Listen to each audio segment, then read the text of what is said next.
The morning sun tried to rise, but its light stopped halfway across the sky, just like the moon that never fully showed its face.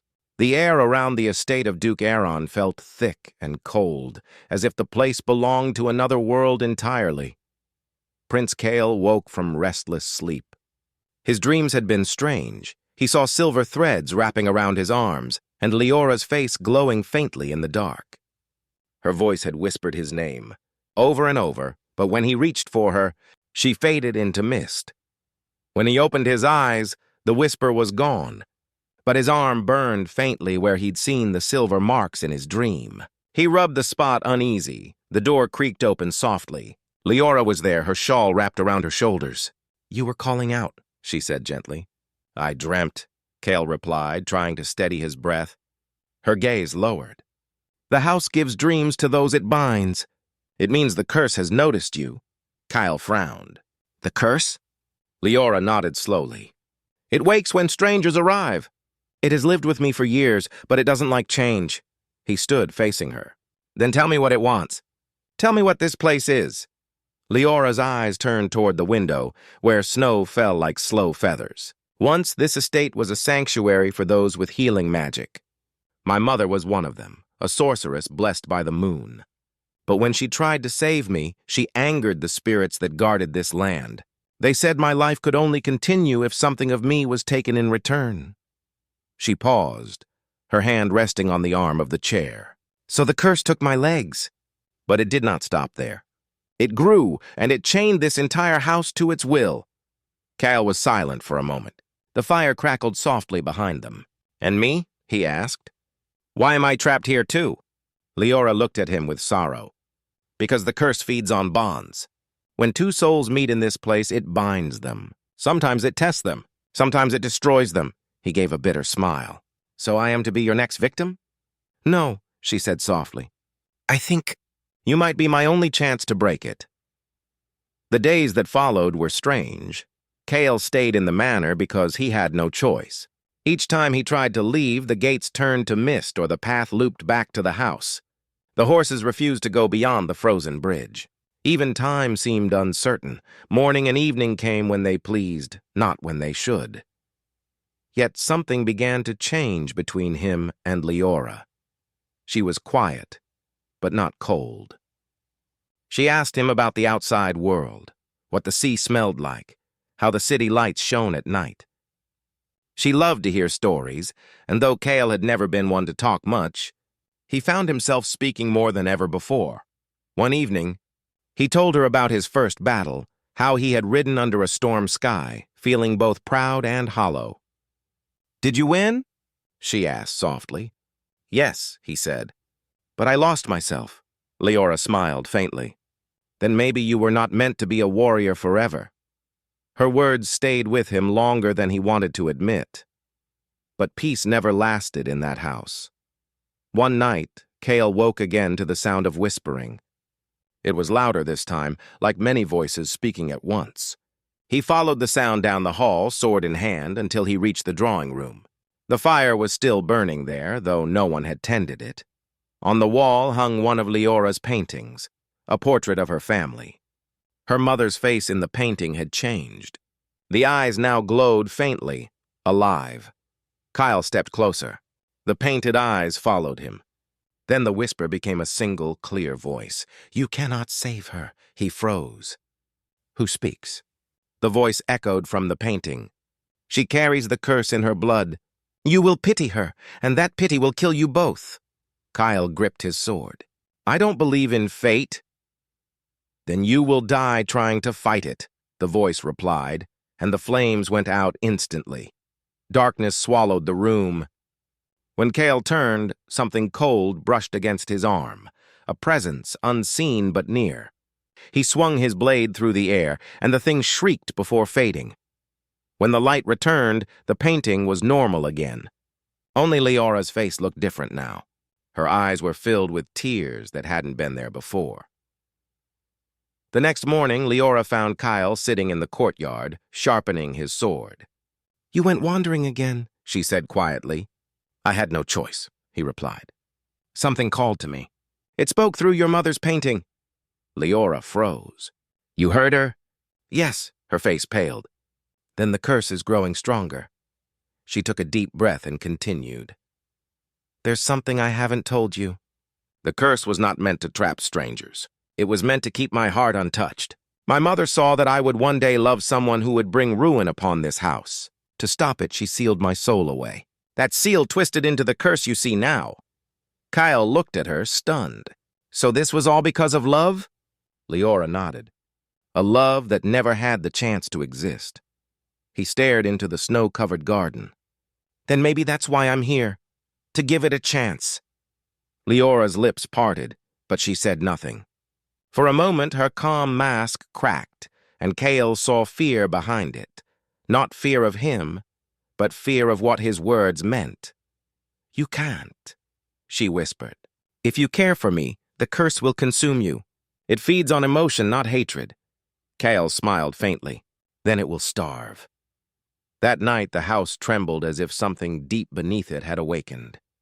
The mirrors rattled. Shadows crawled across the ceiling like living things. Kale ran to Leora's room. She was on the floor, her body shaking. Her eyes were wide, her skin cold.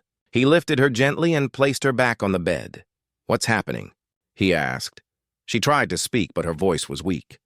It knows. The curse? Yes, she gasped. It knows you care. It hates love. Kale clenched his fists. Then let it hate. A flash of silver light filled the room. The air turned sharp like broken glass. In that glow, Kyle saw faint markings appear on Leora's arms, runes, ancient and beautiful. They glowed softly as if trying to protect her. When the light faded, she was breathing again but weak. Kale stayed by her side all night, wiping the sweat from her forehead, whispering calm words he didn't even know he remembered. He didn't sleep once. By dawn, she finally opened her eyes. Why are you still here? She murmured. Because you asked me not to stay if it was pity, Kale said. And I'm still here. A tear slipped from her eye, just one. Then the curse will change you, Kyle. It always takes something from those who care too much. He smiled sadly. Then let it take what it wants. I've been hollow long enough. Days passed, and Kale began to notice the signs. The mirror in his room sometimes showed him standing beside Leora when he wasn't there. His reflection would glance at him, then fade. The burn on his arm, the one from his dream, glowed faintly silver now. He tried to hide it from her, but she saw. It has marked you, she said softly. You're part of it now. Kale laughed quietly. Then maybe I can understand it, she shook her head. No one understands curses. They understand hearts even less. But Kale wasn't afraid. Something inside him had changed. The man who once lived by duty now found himself drawn to something deeper, something he couldn't fight with a sword. He watched her every day. The way she painted, the way she smiled even when pain touched her body. She was fragile, yet stronger than anyone he'd known. And though he didn't say it aloud, he felt something new forming between them, something both dangerous and beautiful. One evening, as snow fell quietly, Leora called him to the hall. There's something you must see, she said. She led him to the locked door at the corridor's end, the one with the strange silver symbol. Behind this door, she whispered, lies the truth of the curse. The symbol began to glow as she spoke. The lock clicked open on its own. Inside was a mirror taller than any man, covered by a dark cloth. Leora hesitated. Once you see what's behind it, you cannot unsee it. Kale stepped forward and pulled the cloth away. The mirror shimmered, and in its reflection, Kale saw not himself, but another version of Leora. She was standing, whole, walking, and smiling with eyes full of life. He turned to look at the real Leora beside him. She was still sitting in her chair, trembling slightly. What is this? He whispered. The curse, she said. It keeps a part of me trapped inside that mirror world. The part that walks, laughs, and feels. The part that remembers how to love. The mirror Leora raised her hand and pressed it against the glass, as if reaching out to him. The kingdom of Velmora was a land of cold moons and forgotten gods. The rivers shone like silver in the night, and the wind carried whispers of old curses. In the heart of that land lived Prince Kale, the youngest son of the Iron King. He was known across the realm for his calm face and sharp blade. People said he had no fear, no heart, and no mercy.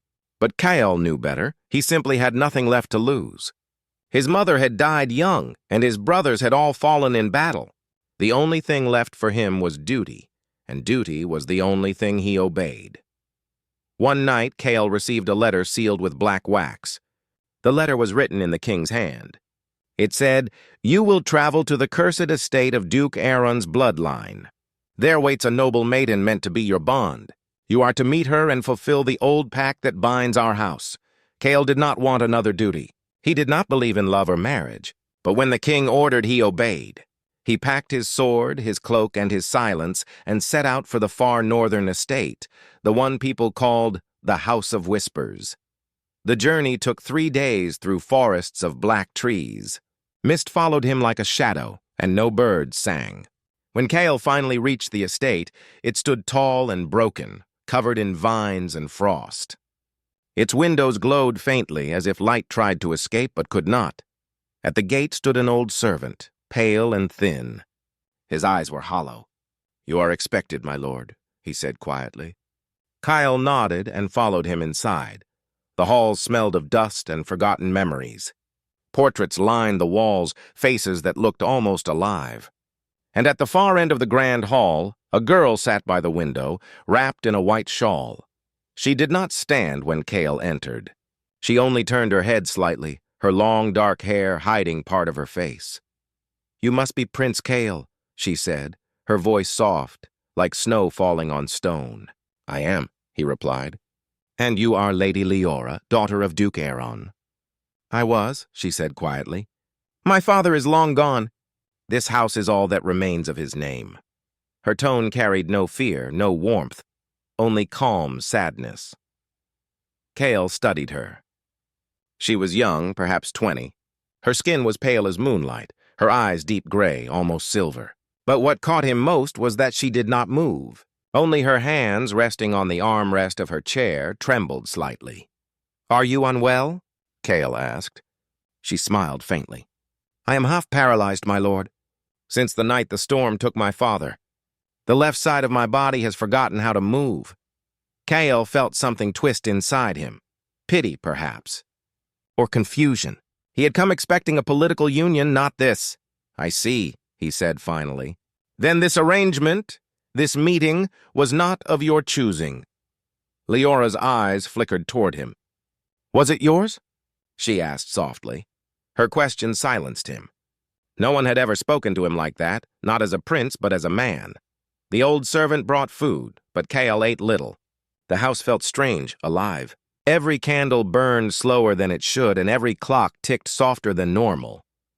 When the night grew late, Leora asked, "Do you hear it?" "Hear what?" Kale replied. "The whispering," she said. "This house has a voice. It tells stories to those who listen." Kale listened. At first, he heard only silence.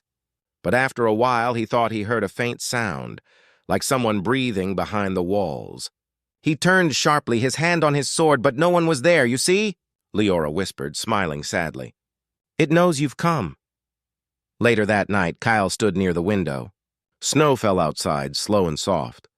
He looked at Leora again. She was sitting by the fire, sketching something on a piece of parchment. Her right hand moved slowly but with care. "What do you draw?" Kale asked. "Faces," she said. "Sometimes people I've never met. Sometimes people I lost." He walked closer. "Who is this one?" She turned the page toward him. It was a drawing of him, Prince Kyle, standing under the moon. He frowned. "You drew me before I arrived?" Leora nodded. "I dreamt of your face long ago. You were standing in this very room looking out at the snow. Just like now." Kyle felt a chill. "Dreams are only dreams." "Perhaps," she said. "But in this house, dreams like to come true." Kyle spent the night in a guest chamber, but he could not sleep. The wind outside carried voices, low and sorrowful. He rose and walked through the hall, drawn toward the sound. It led him to a locked door at the end of a corridor. On the door was carved a symbol, a circle crossed by 3 silver lines. He touched it, and the air grew cold. His vision blurred. For a moment he saw a flash. Leora standing on her feet, walking through a storm, her eyes glowing. Then it vanished. Suddenly the door burst open on its own. Inside was only darkness and dust. A whisper echoed, low and slow. "If you leave, you will never return." Kyle stepped back, his heart pounding. Then the door slammed shut. He turned, and Leora was standing behind him, her shawl around her shoulders. "How did you—" he began, but stopped. She couldn't have walked. "I told you," she said softly. "The house has a voice, and it doesn't like to be ignored." Her eyes met his, calm but heavy. "You shouldn't wander at night. Some doors here open only once, and never close the same way again." The next morning, Kyle tried to leave. He saddled his horse, but when he rode toward the gate, the air shimmered like heat. The road ahead vanished into mist. No matter how far he rode, the estate's walls stayed behind him. He returned to the manor confused and angry. "This place is cursed," he said to Leora. She looked away. "Yes. You knew?" "I did." Her voice trembled for the first time. "My family angered the old spirits. My mother tried to save me from the curse, but the price was half my body. Since then, no one who enters this house leaves easily." Kale's jaw tightened. "Then why summon me here? Why send for me at all?" Leora lowered her gaze. "I didn't. The letter wasn't mine." He froze. "Then who sent it?" "I think," she said slowly, "the curse did." The silence between them grew heavy. Kyle looked around. The air seemed darker now, thicker. The fire in the hearth burned blue instead of red. "I was tricked," Kale said quietly. "Tricked into this bond." Leora turned her face toward him. "I know, and I'm sorry." Her voice broke slightly, but her eyes did not cry. "You don't have to stay if it's pity. I've lived long enough with it." Kale felt something stir deep inside. Not anger, not fear, but something softer, something he didn't understand. He looked at her, at the way her fingers trembled as she held her shawl, at the quiet strength in her gaze. "I don't pity you," he said finally. "I just don't understand any of this." "Neither do I," she whispered. "But maybe we're both here for a reason." That night, Kyle sat by the dying fire, unable to sleep again. The whispering returned, louder now, forming faint words. "Bound by fate.